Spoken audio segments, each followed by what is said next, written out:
Nah, kali ini kita akan bahas hal yang paling sering ditanyakan juga, ya. Paling sering nomor 2 yaitu terkait dengan rumah tangga, dengan pasangan, ya, karena ada pertanyaan bagaimana mengubah pasangan, ada pertanyaan bagaimana kalau pasangan tidak benar dan lain sebagainya, lalu apa pengaruhnya terhadap rezeki dan lain sebagainya. Nah, itu nanti kita akan bahas, nanti akan dipandu Mai, walaupun Mai belum berumah tangga ya.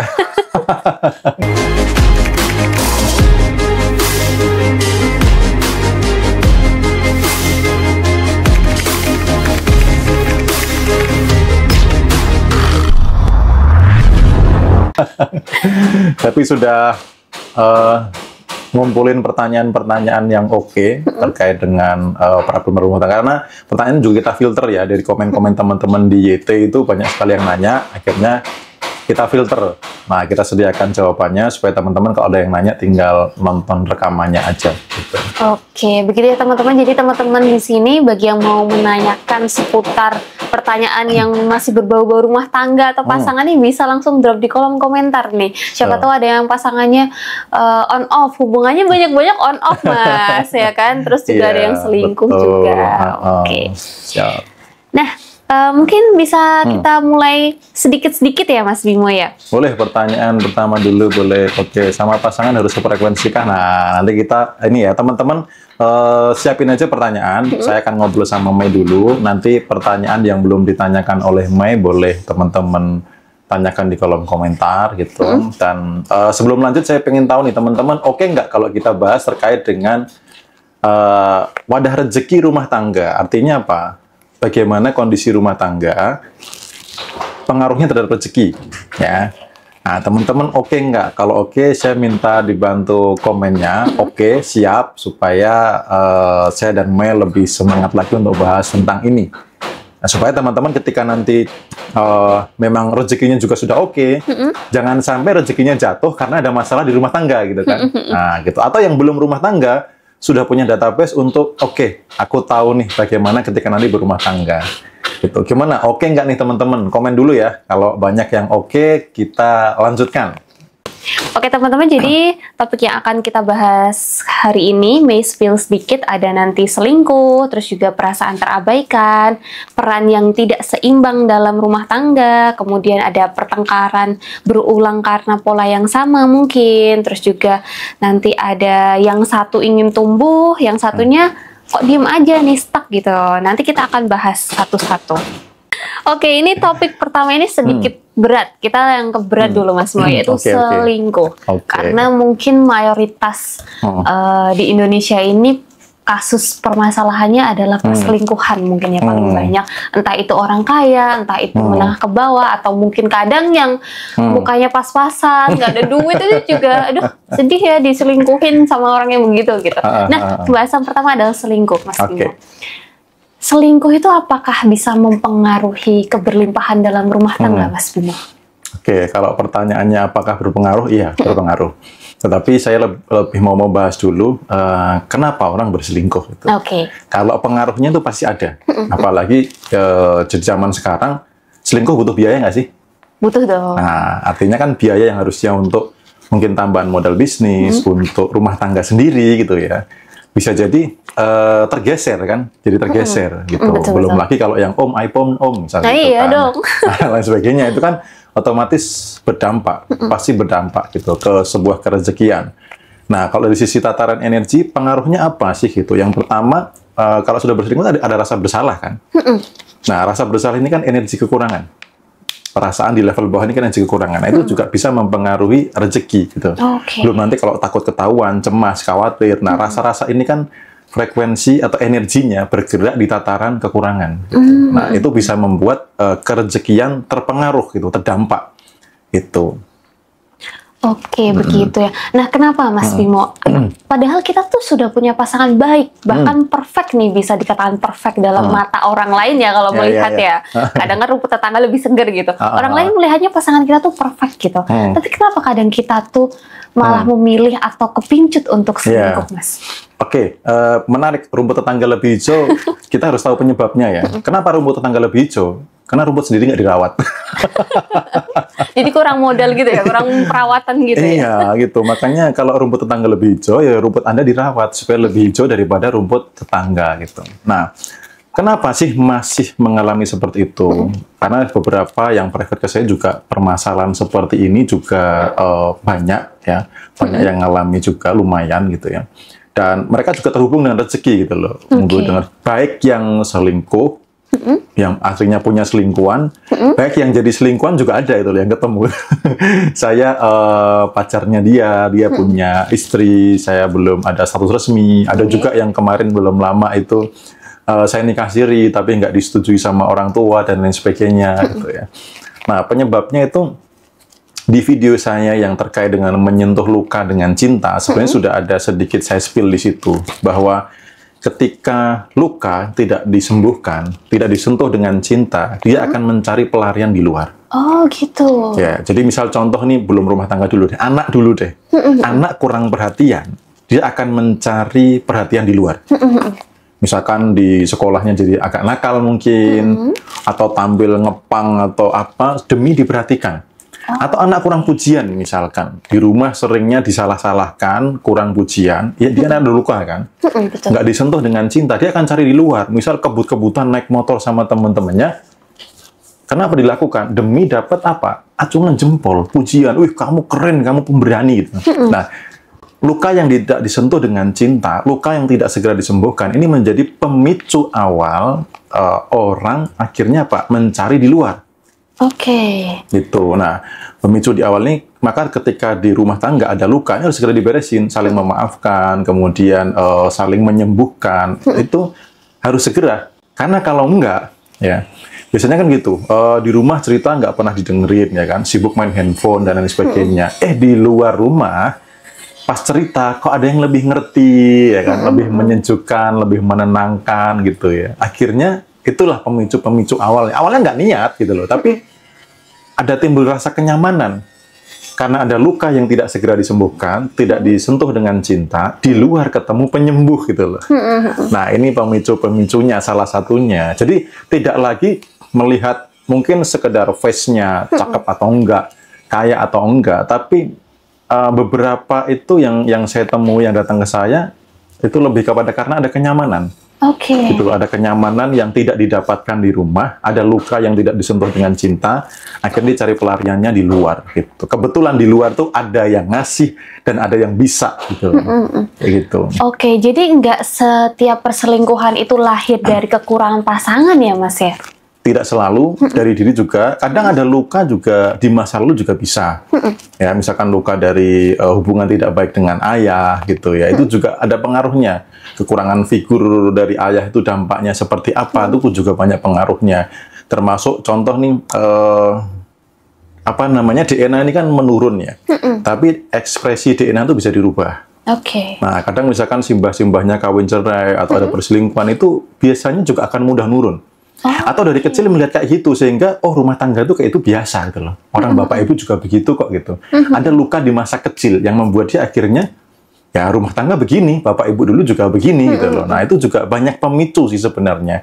Itu ada yang bisa karena kekurangan pasangan, ada juga bisa karena ketidakmampuan diri menyembuhkan luka yang akhirnya dapat penyembuhnya di luar gitu. Oke, jadi yang selingkuh dan yang jadi selingkuhan itu pasti punya luka di dalam diri ya, Mas? Betul, makanya ketika ada case seperti itu, kan saya tidak pernah mau membela salah satu.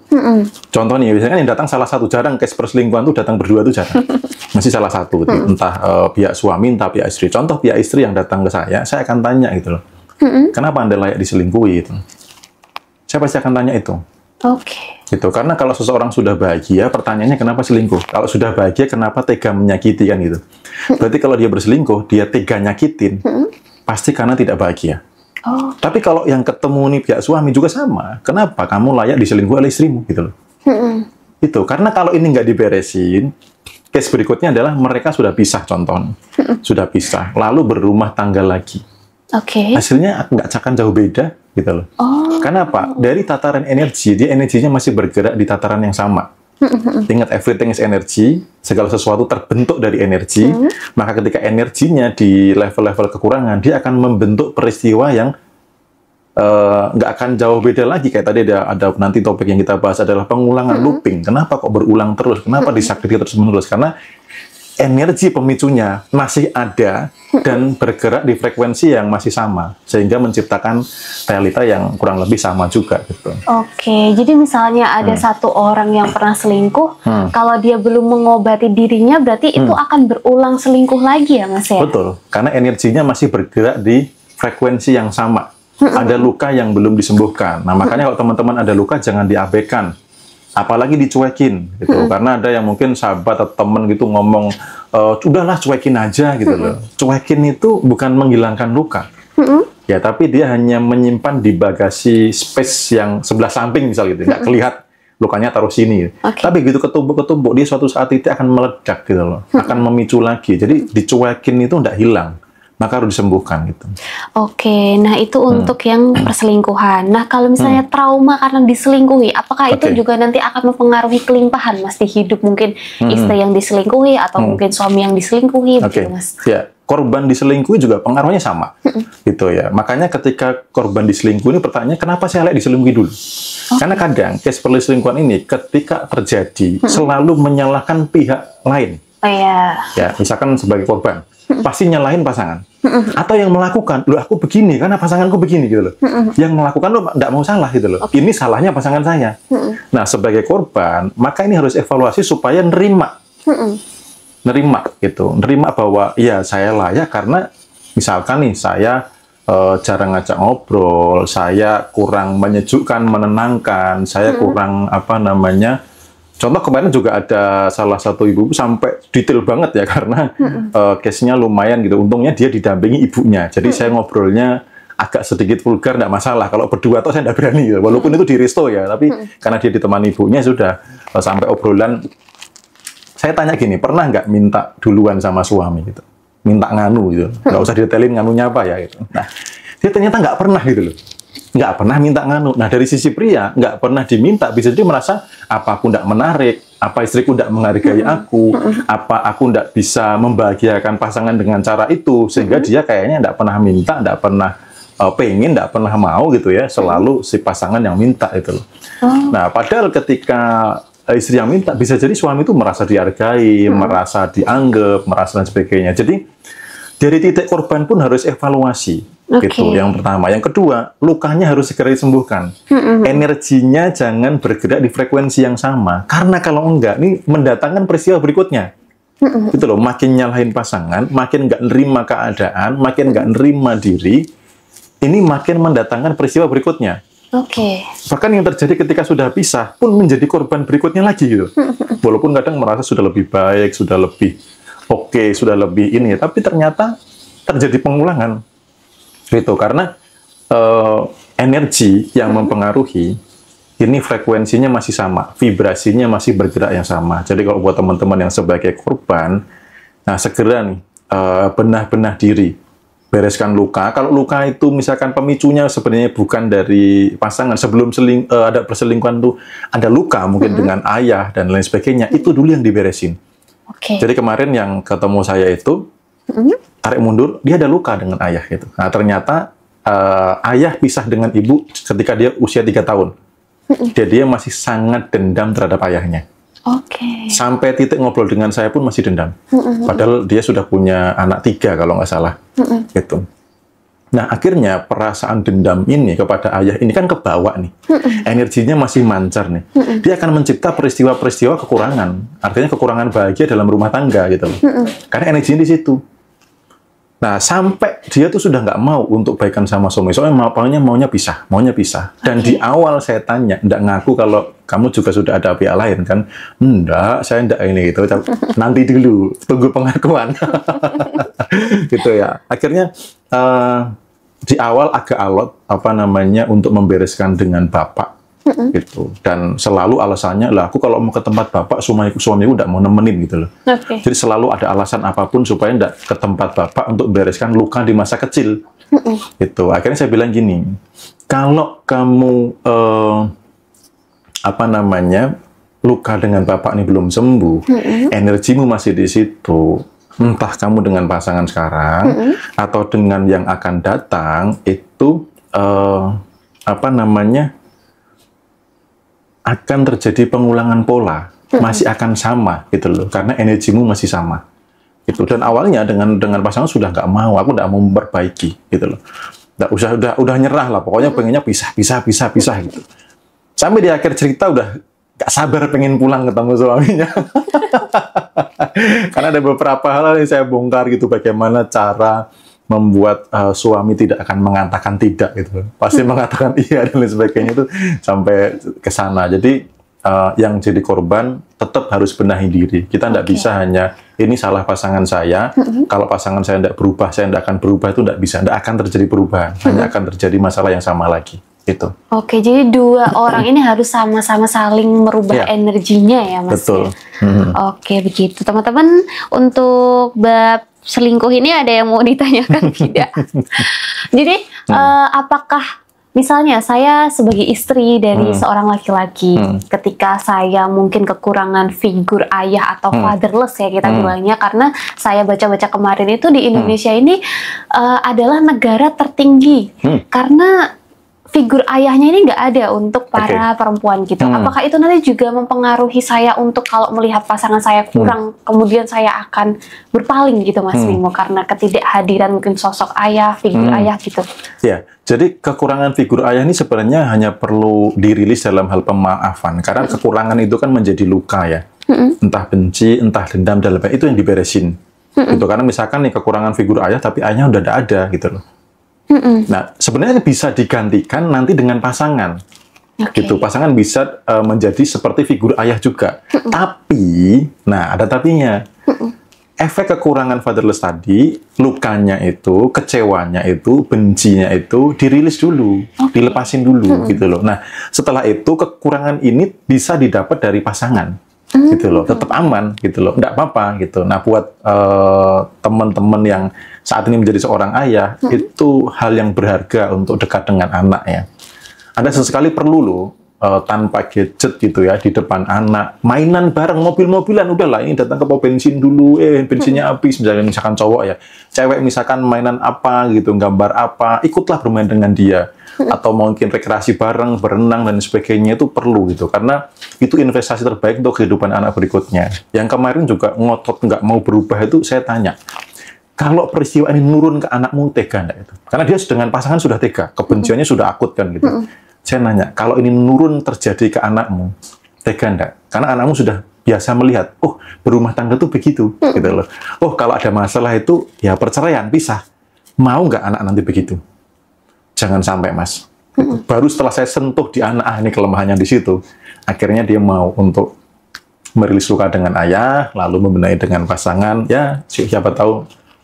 Kalau saya sih optimis ya, kalau dia melakukan apa yang disarankan, bisa kembali utuh. Karena dulu pernah di Desember tahun 2023, saya nangani case yang sudah hampir cerai. Jadi tanggal 20-an itu datang ke Jogja hanya dengan anak, tidak dengan pasangan. Tanggal 2 Januari itu harusnya sidang pertama perceraian. Tapi karena nggak jadi. Yang sudah pisah ranjang 6 bulan, yang satu di rumah, yang satu di apartemen, akhirnya kembali lagi dalam satu atap dan menjadi keluarga yang bahagia. Asal dua-duanya berbenah itu bisa kok. Karena kadang rumah tangga itu permasalahannya di ego. Oke. Gitu. Jadi kalau ada yang bilang selingkuh itu hilaf, itu benar nggak, Mas? Karena kan kita melakukan itu dengan sadar ya. Bukan hilaf. Kalau hilaf kan kita melakukan itu secara tidak sadar ya. Tapi kalau selingkuh kita melakukan itu dengan sadar, dan ketika pasangan bilang hilaf gitu. Aduh, gimana, Mas? Ya mungkin hilaf pertama kali bisa ya, karena terjebak situasi atau ketidakmampuan diri mengolah rasa. Kok di rumah begini, kok di luar begini, mungkin khilaf pertama kali boleh. Tapi kalau didasari niat, nah itu bukan khilaf gitu. Niat yang direncanakan apalagi kan gitu. Oke.